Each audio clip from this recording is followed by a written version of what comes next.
Hello friends, इस video में हम रोबोट कोलिजन्स इस प्रॉब्लम को डिस्कस करेंगे। इसकी कैटेगरी है हार्ड। इस प्रॉब्लम में आपको नंबर लाइन पर कुछ रोबोट्स दिए हुए हैं, उनकी पोजीशन दी हुई है, उनकी हेल्थ दी हुई है, इनिशियल उनकी हेल्थ क्या है, और उनकी डायरेक्शन दी हुई है कि वो इनिशियली लेफ्ट में मूव कर रहे हैं या फिर राइट में मूव कर रहे हैं। जैसे ही आप बटन प्रेस करोगे, ये सारे रोबोट्स एक साथ मूव करना शुरू करेंगे। किस डायरेक्शन में मूव करेंगे? जो उनकी इनिशियल डायरेक्शन है। अगर किसी रोबोट की डायरेक्शन लेफ्ट है तो लेफ्ट में मूव करना शुरू करेगा, राइट है तो राइट में मूव करना शुरू करेगा, और सारे रोबोट सेम स्पीड से मूव करेंगे। जब रोबोट इस तरह से मूव कर रहे होंगे तो वो आपस में कोलाइड करेंगे। जैसे हमारा ये राइट में जा रहा है, ये लेफ्ट में जा रहा है, तो एक पॉइंट पर ये आपस में कोलाइड करेंगे। तो कोलाइड के टाइम पर क्या होगा? जो कम हेल्थ वाला रोबोट है वो डिस्ट्रॉय हो जाएगा। जैसे हमारी इस रोबोट की हेल्थ है 10, इसकी क्या है 12, तो 10 वाला रोबोट डिस्ट्रॉय हो जाएगा।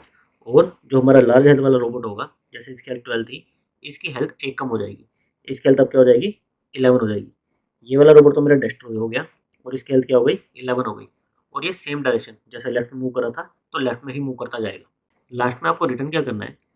इस तरह से मूवमेंट के बाद जो जो रोबोट्स लास्ट में बच जाएंगे, ऐसा हो सकता है ना कि लास्ट में सारे रोबोट्स आपके एक ही डायरेक्शन मूव कर रहे हो या फिर अपोजिट में इस तरह से मूव कर रहे हो कि वो फ्यूचर में कोलाइड ना करे। तो लास्ट में जो जो रोबोट्स आपके बच जाएंगे, उन सबकी आपको हेल्थ रिटर्न करनी है। जैसे अगर हम इस पूरे एग्जांपल को देखें, इसमें हमारा ये वाला रोबोट लेफ्ट में मूव कर रहा है, इसकी हेल्थ है 10, ये वाला भी लेफ्ट में जा रहा है, इसकी हेल्थ है 15। दोनों सेम स्पीड से मूव कर रहे हैं, तो इसका मतलब क्या हुआ? 10 और 15 आपस में कभी नहीं कोलाइड करेंगे। ये जिस स्पीड से यहाँ पर आएगा, ये थोड़ा सा मूव करके यहाँ पर आ जाएगा, लेकिन आपस में कभी कोलाइड नहीं करेंगे। क्यों? क्योंकि इनकी स्पीड सेम है। सिमिलरली ये 10 वाला, ये इस तरफ जा रहा है, लेफ्ट में जा रहा है 15 वाला, और 10 आपका राइट में जा रहा है, यानी टोटली अपोजिट डायरेक्शन में जा रहे हैं, लेकिन ऑलरेडी एक दूसरे से दूर है, तो ये भी आपस में कोलाइड नहीं करेंगे। सिमिलरली ये वाला 10 भी आपस में कोलाइड नहीं करेगा। कोलाइड किससे करेगा? इस 12 के साथ। तो जब मैं इस 12 को कंसिडर करूंगा, ये जा रहा है मेरा लेफ्ट में, ये वाला जा रहा है राइट में, तो क्या होगा? 12 वाला इससे कोलाइड करेगा, इससे कोलाइड करेगा, तो ये वाला रोबोट मेरा फिनिश हो जाएगा और इसकी हेल्थ क्या हो जाएगी? 11 हो जाएगी। फिर ये अगेन लेफ्ट में मूव करता जाएगा। जब लेफ्ट में मूव करता जाएगा तो ये वाला इस रोबोट से भी कोलाइड करेगा, इस 10 से भी कोलाइड करेगा, तो उस केस में हमारा क्या होगा? ये वाला रोबोट भी डिस्ट्रॉय हो जाएगा और इसकी हेल्थ क्या हो जाएगी? 10 रह जाएगी। अभी मेरे तीनों रोबोट, ये वाला 10, ये वाला 15, ये वाला 10, तीनों लेफ्ट में मूव कर रहे होंगे और सेम स्पीड से मूव कर रहे हैं, तो आपस में कोलाइड नहीं करेंगे। सिमिलरली ये 12, ये भी लेफ्ट में मूव कर रहा है, ये मेरा 15, ये राइट में मूव कर रहा है, लेकिन इनसे ऑलरेडी राइट में है, तो ये आपस में कोलाइड नहीं करेंगे। तो लास्ट में क्या होगा? मेरे पहले 7 रोबोट्स थे, अब मेरे 5 रोबोट्स बच जाएंगे, और कुछ रोबोट्स की हेल्थ भी अपडेट होगी। जैसे इसकी पहले 12 थी, अब लास्ट में 10 रह जाएगी। तो मुझे ये सारी हेल्थ रिटर्न करनी है, और किस ऑर्डर में रिटर्न करनी है? जो मुझे इनिशियल ऑर्डर दिया था। इनिशियल ऑर्डर किससे दिया है? ये पोजीशन। मेरा पहला रोबोट थर्ड पोजीशन यहाँ पर है, मेरा फर्स्ट रोबोट फिफ्थ यहाँ पर है। मेरा ये वाला तो क्या है? डिस्ट्रॉय हो गया, तो इसको तो मुझे स्टोर नहीं करना है। लेकिन ये वाला रोबोट क्या है? मेरा अभी बचा हुआ है, जिसकी हेल्थ कितनी है? 10 है, तो ये मुझे स्टोर कर लेनी है। फिर हमारा नेक्स्ट रोबोट कहाँ पर था? 7 पर था, और ये भी अभी बचेगा, तो इसकी हेल्थ कितनी आ जाएगी? 15। ये भी हमें स्टोर कर लेनी है। फिर नेक्स्ट रोबोट कहाँ पर था? सेकंड पोजीशन पर था, ये भी सर्वाइव कर गया, इसकी हेल्थ भी हम स्टोर कर लेंगे।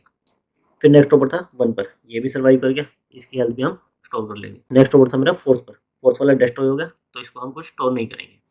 लास्ट रोबोट मेरा कहाँ पर था? 6 पर, ये भी सर्वाइव कर गया, तो मुझे 12 को स्टोर कर लेना है। तो लास्ट में मुझे इसी ऑर्डर में 10, 15, 15, 10, 12 इस ऑर्डर में मेरी हेल्थ को रिटर्न करना है। तो हमारी प्रॉब्लम क्या है कि हमें नंबर लाइन पर कुछ रोबोट्स दिए हुए हैं, जिनकी कुछ इनिशियल हेल्थ है और इनिशियल डायरेक्शन है कि वो लेफ्ट में मूव कर रहे हैं या राइट में मूव कर रहे हैं। इस तरह से जब रोबोट्स मूव करेंगे, तो जो जो रोबोट आपस में कोलाइड करेंगे, उनके कोलिजन के कुछ रूल्स दिए हुए हैं। उन रूल्स को फॉलो करते हुए हमें लास्ट में जो जो रोबोट सर्वाइव करेंगे, उनकी हेल्थ को एक पर्टिकुलर ऑर्डर में रिटर्न करना है। नाउ अभी हमने कोलिजन का एक रूल देखा था कि हमारा लार्जर वाले की एक हेल्थ कम होगी और स्मॉलर वाला डिस्ट्रॉय हो जाएगा। मान लो दोनों रोबोट की हेल्थ सेम हो, मान लो दोनों की 10 और 10 हो, तो इस केस में क्या होगा? इस केस में आपके दोनों रोबोट्स डिस्ट्रॉय हो जाएंगे। सेम हेल्थ है तो दोनों खत्म हो जाएंगे, अगर डिफरेंट हेल्थ है तो छोटे वाला डिस्ट्रॉय हो जाएगा और बड़े वाले की हेल्थ एक से कम हो जाएगी। नाउ एक चीज़ नोट करो, ये जो मेरा 12 वाला रोबोट था, ये पहले इस 10 से टकराएगा, फिर इस 10 से टकराएगा, राइट? ऐसा नहीं हो सकता ना कि ये वाला 12 पहले मेरा इससे टकरा जाए, उसके बाद इससे टकराए। पहले मेरा 4th पोजीशन पर जो रोबोट है, पहले इससे टकराएगा, फिर इसको डिस्ट्रॉय करने के बाद फिर इससे टकराएगा। यानी कि मेरा ऑर्डरिंग इंपॉर्टेंट है कि मेरे रोबोट्स किस ऑर्डर में है। तो इसके लिए हम क्या कर सकते हैं? हम रोबोट्स को पोजीशन के बेस पर सॉर्ट कर सकते हैं। हमारी इनिशियल पोजीशंस क्या है? रैंडम है, अनसॉर्टेड दी हुई है। हम रोबोट्स को पोजीशन के बेस पे सॉर्ट कर दें, ताकि हम रोबोट्स को ये देख सकें कि वो पहले किससे टकराएगा और बाद में किससे टकराएगा। अगर हम सॉर्ट कर देंगे तो हमारा क्या होगा, ये वाला 1 हमारा यहाँ पर आ जाएगा, ये वाला 3 कहीं और चला जाएगा, यानी कि हमारी जो ओरिजिनल पोजीशन थी वो चेंज हो जाएगी। लेकिन लास्ट में हमें क्या करना है, जो हमारी ओरिजिनल पोजीशन थी उसी ऑर्डर में हमें आंसर को रिटर्न करना है, उसी ऑर्डर में हमें रोबोट्स की बची हुई हेल्थ को रिटर्न करना है। तो इसके लिए हम क्या करें, हम हर एक पोजीशन के साथ एक इंडेक्स एसोसिएट कर दें। जैसे हमारी इनिशियल पोजीशन क्या दी थी, 3 5 7 2 1 4 6 ये दी हुई थी, हम इन सब के साथ एक इंक्रीजिंग ऑर्डर का इंडेक्स एसोसिएट कर दें। हम बोल दें कि ये हमारा 0th रोबोट है, ये फर्स्ट है, ये second, third, fourth, fifth and six. इस तरह से हमारे रोबोट्स दिए हुए हैं। फिर हम इनको सॉर्ट करें पोजीशन के बेस पर, तो बाकी चीज़ें भी इसके साथ एसोसिएटेड रखें। बेसिकली हमें क्या चार चीज़ें एसोसिएट रखनी है, इंडेक्स, पोजीशन, हेल्थ और डायरेक्शन। तो इसके लिए हम क्या कर सकते हैं, एक स्ट्रक्चर ले सकते हैं, एक स्ट्रक्चर रोबोट ले लें जिसके 4 पैरामीटर होंगे, इंडेक्स, पोजीशन, हेल्थ, डायरेक्शन, जिसको हम पोजीशन के बेस पर सॉर्ट कर देंगे।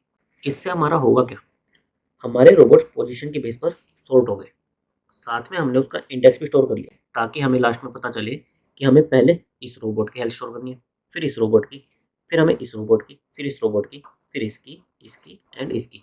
हमें इस ऑर्डर में लास्ट में आंसर को रिटर्न करना है। पर हमें प्रोसेस किस ऑर्डर में करना है, जो हमारी इनिशियल पोजीशन में नंबर लाइन पर पहले लेफ्ट मोस्ट, फिर नेक्स्ट, फिर नेक्स्ट, फिर नेक्स्ट।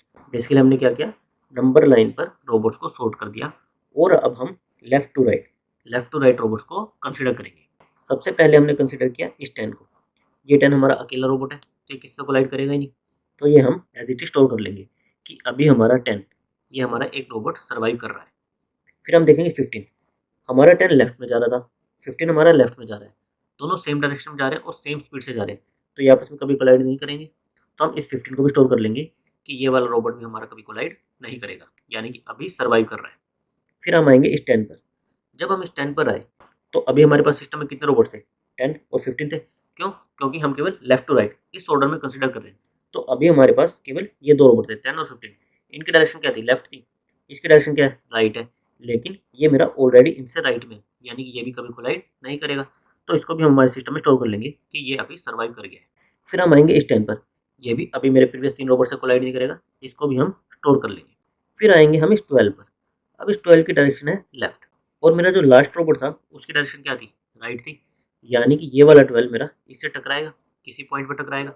टकराने पर क्या होगा, ये वाला रोबोट मेरा डिस्ट्रॉय हो जाएगा और इसकी हेल्थ क्या हो जाएगी, 11। फिर मेरा रोबोट अभी भी लेफ्ट में मूव कर रहा है और इससे पीछे वाला रोबोट राइट में मूव कर रहा है, यानी कि किसी पॉइंट पर ये दोनों रोबोट भी आपस में टकराएंगे। टकराने पर क्या होगा, ये वाला रोबोट मेरा डिस्ट्रॉय हो जाएगा और इसकी हेल्थ एक कम हो जाएगी, यानी कि 10 हो जाएगी। अब मेरे बचे हुए दोनों रोबोट लेफ्ट में जा रहे हैं, ये भी लेफ्ट में जा रहा है, सेम स्पीड से जा रहे हैं, यानी कभी टकराएंगे नहीं। तो मेरा अल्टीमेटली इस रोबोट की वजह से क्या हुआ, ये वाला रोबोट डिस्ट्रॉय हो गया, ये वाला रोबोट डिस्ट्रॉय हो गया, ये वाला रोबोट बच गया जो कि अभी सर्वाइव करेगा। तो हम इसको स्टोर कर लेंगे कि ये हमारा अभी सर्वाइव कर गया है। फिर हम आएंगे इस 12 पर, ये भी लेफ्ट में जा रहा है, बाकी तीनों रोबोट से कोलाइड नहीं करेगा, इसको भी हम स्टोर कर लेंगे। फिर हम आएंगे इस 15 पर, ये देखेंगे ये राइट में जा रहा है और सबसे राइट में है, तो ये भी किसी से कोलाइड नहीं करेगा, तो इसको भी हम स्टोर कर लेंगे। तो लास्ट में हमारे कितने रोबोट बचे, 5 रोबोट सर्वाइव कर जाएंगे। और हमें किस ऑर्डर में रिटर्न करना होगा, जो हमारा ये इंडेक्स का ऑर्डर होगा। सबसे पहले हम आएंगे 0 पर, ये हमारा डिस्ट्रॉय हो चुका है। फिर हम आएंगे 1 पर, ये वाला 10 हम स्टोर करेंगे कि ये वाला सर्वाइव कर गया है, इसकी लास्ट हेल्थ क्या है, 10 है। फिर हम आएंगे 2 पर, इसका 15 स्टोर कर लेंगे। फिर आएंगे 3 पर, ये 15 स्टोर कर लेंगे। फिर आएंगे हम 4 पर, ये 10 स्टोर कर लेंगे। फिर हम आएंगे 5 पर, ये भी हमारा डिस्ट्रॉय हो चुका है। फिर आएंगे 6 पर, ये हम 12 ये स्टोर कर लेंगे। तो लास्ट में ये वाला एरे हम रिटर्न कर देंगे। तो इस तरह से हम इस प्रॉब्लम को प्रोसेस कर सकते हैं। अगर हमारा इस 12 की जगह यहाँ पर 10 होता, बेसिकली क्या होता, मेरे इन दोनों रोबोट्स की हेल्थ सेम होती, तो हम क्या करते, अगेन हम लेफ्ट से शुरू करते, हमारा 10 कोलाइड नहीं करेगा, इसको हम स्टोर कर लेते। फिर 15 पर आते, इसको स्टोर करते। 10 पर आते, इसको स्टोर करते, इस 10 को भी स्टोर करते। फिर मेरा ये 10 आता, ये लेफ्ट में जा रहा है, इससे कोलाइड करता, तो मेरा क्या होता, ये दोनों के दोनों मेरे रोबोट डिस्ट्रॉय हो जाते, यानी कि इस रोबोट ने इसको डिस्ट्रॉय कर दिया और खुद भी डिस्ट्रॉय हो गया। फिर हम आते नेक्स्ट पर, ये 12 मेरा इस 10 इससे कोलाइड करता किसी पॉइंट पर, तो क्या होता, ये छोटे वाला ये डिस्ट्रॉय हो जाता और इसकी हेल्थ क्या होती, 11, ये कम हो जाती। तो यहाँ से इसने इसको डिस्ट्रॉय कर दिया और 11 हम स्टोर कर लेंगे कि ये अभी सर्वाइव कर गया। लास्ट में हम 15 इसको भी स्टोर कर लेंगे। तो इस बार हमारे कितने रोबोट बचे, 1 2 3 4 रोबोट्स बचे, और इनके ऑर्डर में हम स्टोर कर लेंगे। क्या ऑर्डर रहेगा हमारा, सबसे पहले जाएंगे 0 पर, ये डिस्ट्रॉय हो चुका है। 1 ये भी डिस्ट्रॉय हो चुका है। 2 पर 15 हम ये स्टोर कर लेंगे। 3 का 15 भी हम स्टोर कर लेंगे। 4 का 10 ये हम स्टोर कर लेंगे, और 6 का 11 ये भी हम स्टोर कर लेंगे। बाकी हमारे सारे रोबोट्स डिस्ट्रॉय हो चुके हैं, तो लास्ट में हम ये रिटर्न कर देंगे। नाउ हमने जो ये 2 एग्जांपल के ड्राई रन किए, इसमें एक चीज़ नोट की होगी, जो भी मेरा रोबोट है, जैसे ये वाला रोबोट था, ये सबसे पहले इससे पहले वाले, फिर उससे पहले वाले, इस तरह से इस ऑर्डर में इनसे कोलाइड कर रहा है। तो इसका मतलब क्या है कि उसे केवल सबसे पहले लास्ट जो भी रोबोट मेरा इंसर्ट हुआ है मेरे डेटा स्ट्रक्चर में, उसकी ज़रूरत है। अगर उसने लास्ट रोबोट को बीट कर दिया, तो वो नेक्स्ट रोबोट को देखेगा, सेकंड लास्ट, फिर third last and so on. अगर वो लास्ट से ही हार गया, तो वो मेरा डिस्ट्रॉय हो जाएगा, उससे पीछे वालों की उसे ज़रूरत नहीं है। तो इस टाइप के लिए हमारा कौन सा डेटा स्ट्रक्चर सुटेबल होता है, जिसमें हमें हर बार लास्ट एलिमेंट चाहिए? हमारा स्टैक। स्टैक में क्या होता है, हमारे पास हर बार टॉप एलिमेंट का एक्सेस होता है। टॉप यानी कि हमारा जो लास्ट एलिमेंट इंसर्ट हुआ है उसका एक्सेस होता है। और हमें चाहिए भी क्या, कि जो भी हमारा लास्ट रोबोट हमारे डेटा स्ट्रक्चर में इंसर्ट हुआ है, हमें उससे कंपेयर करना है कि हेल्थ उससे ज़्यादा है या कम है। अकॉर्डिंगली हमें उसको पॉप या फिर डिस्ट्रॉय करना है। तो ये जो हम स्टोर कर रहे थे, इसके लिए हम स्टैक डेटा स्ट्रक्चर का यूज़ कर सकते हैं। तो एक बार हम इस पूरी प्रॉब्लम के स्टेप्स को देख लेते हैं कि हमने क्या-क्या किया है। सबसे पहले जो हमारी पोजीशन थी, वो हमें अनसॉर्टेड ऑर्डर में दी हुई थी। लेकिन हमें पोजीशंस को किस ऑर्डर में कंसीडर करना था? लेफ्ट टू राइट या फिर राइट टू लेफ्ट, एक पर्टिकुलर ऑर्डर में कंसीडर करना था। तो हम क्या करेंगे, पोजीशन के बेस पर हमारे रोबोट्स को सॉर्ट कर देंगे। लेकिन लास्ट में हमें आंसर किस ऑर्डर में चाहिए? जिस ऑर्डर में हमें पोजीशंस दी हुई है। तो उसके लिए हमने क्या किया, हमने सारे रोबोट्स के साथ एक इंडेक्स अटैच कर दिया और उसके बाद हमने पोजीशन के बेस पर उनको सॉर्ट कर दिया। फिर हमने उन्हें एक particular order, left to right, इस ऑर्डर में ट्रैवर्स किया। अब जब रोबोट्स मूव करेंगे तो आपस में कोलाइड करेंगे। कोलिजन को हैंडल करने के लिए हमने एक डेटा स्ट्रक्चर लिया, स्टैक। क्यों लिया? क्योंकि हमें हर बार लास्ट रोबोट जो हमारे डेटा स्ट्रक्चर में इंसर्ट हुआ, उसकी ज़रूरत है, इसलिए हमने स्टैक का यूज़ किया। और कोलिजन के वक्त जो हमें रूल दिए हुए थे कि स्मॉल हेल्थ वाला डिस्ट्रॉय होगा, बिगर हेल्थ वाले की एक हेल्थ कम हो जाएगी, और अगर दोनों सेम हेल्थ होंगे तो दोनों के दोनों ही डिस्ट्रॉय हो जाएंगे। उनको हम फॉलो कर लेंगे। अब हमारे पास स्टैक में क्या बचेगा? वे रोबोट्स जो सर्वाइव कर गए और उनकी अपडेटेड हेल्थ वो बचेगी। और उस हेल्थ को हमें किस ऑर्डर में स्टोर करना है, जो हमें इनिशियल पोजीशन दी हुई थी। तो अब हम क्या करेंगे, जो भी हमारे स्टैक में एलिमेंट्स बचे, उनको एक वेक्टर में स्टोर कर लेंगे और उस वेक्टर को हम इंडेक्स, जो हमने इंडेक्स अटैच किए थे, उसके बेस पर सॉर्ट कर देंगे, ताकि सबसे पहले हमें जो चाहिए वो सबसे पहले आ जाए, सबसे लास्ट में जो चाहिए वो सबसे लास्ट में आ जाए।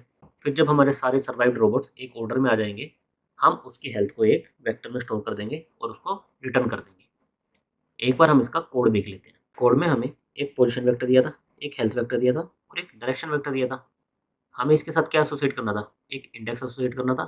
तो हम क्या करेंगे, हम एक स्ट्रक्चर रोबोट टाइप का बना लेंगे, जिसके अंदर हम क्या रखेंगे, 4 पैरामीटर्स। फर्स्ट होगा हमारा इंडेक्स, सेकंड होगा पोजीशन, थर्ड होगा हेल्थ, फोर्थ होगा डायरेक्शन। और फिर इन सबको स्टोर करने के लिए हम एक वेक्टर ऑफ रोबोट ले लेंगे। फिर हम एक लूप लगाकर 0 से हम बेसिकली इन सबको एक स्ट्रक्चर की फॉर्म में स्टोर करना है। तो हम इंडेक्स इंडेक्स एसोसिएट कर दिया, ith position, ith health, ith direction, ये सारी हमने एक स्ट्रक्चर में स्टोर कर ली।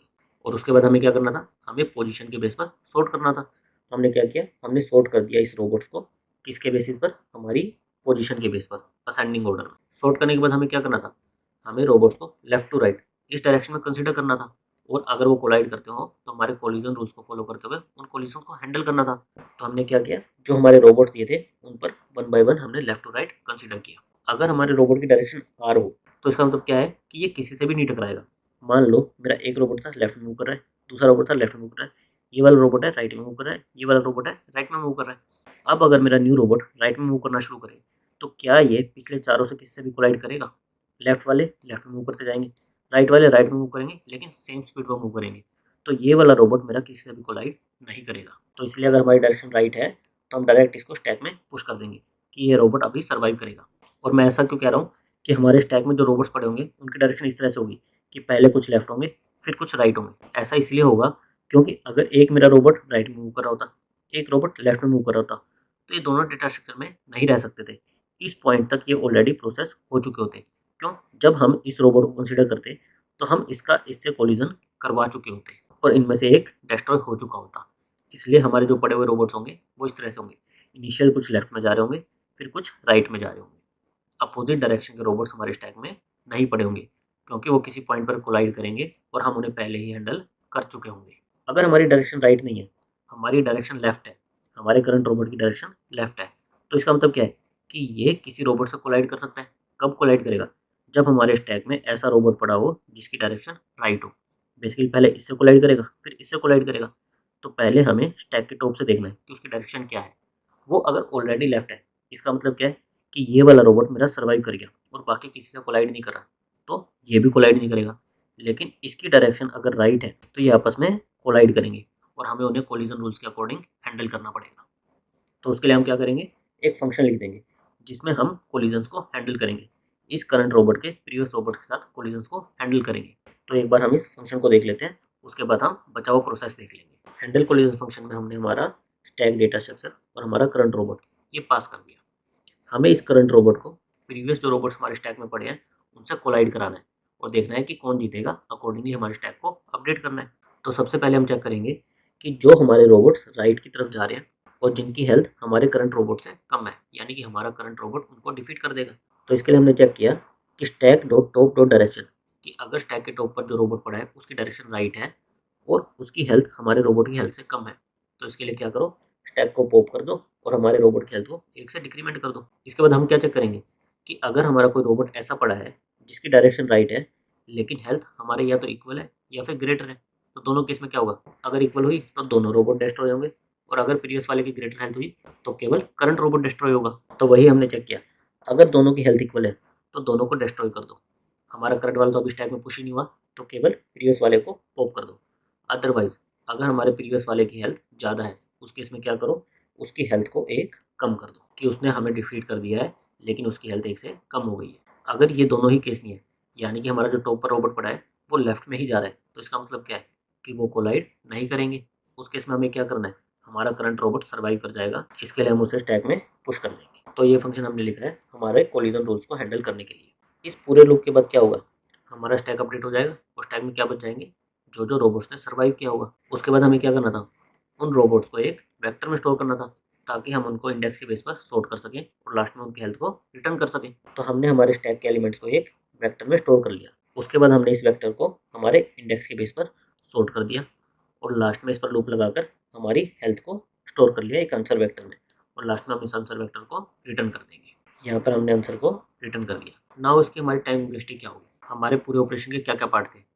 हमने सॉर्टिंग की हमारी पोजीशन के बेस पर, फिर हमने लेफ्ट टू राइट एक ओवन साइज का लूप चलाया, फिर हमने दोबारा सॉर्टिंग करी इंडेक्स के बेसिस पर, और फिर हमने एक लूप लगाकर उनकी हेल्थ को स्टोर कर लिया। तो कुल मिलाकर हमने 2 बार सॉर्टिंग करी और कुछ टाइम्स हमने एन साइज का लूप चलाया। तो हमारी कौन सी टाइम वेलोसिटी डोमिनेट करेगी, सॉर्टिंग की, क्योंकि उसकी टाइम वेलोसिटी क्या होती है, एन लॉग ऑफ एन। तो हम कह सकते हैं कि इस प्रॉब्लम की हमारी टाइम कॉम्प्लेक्सिटी है एन लॉग ऑफ एन। और स्पेस कॉम्प्लेक्सिटी क्या रहेगी, हमने एक स्टैक लिया और कुछ वेक्टर्स लिए, तो हमारी स्पेस कॉम्प्लेक्सिटी आ जाएगी O of n. Thank you guys.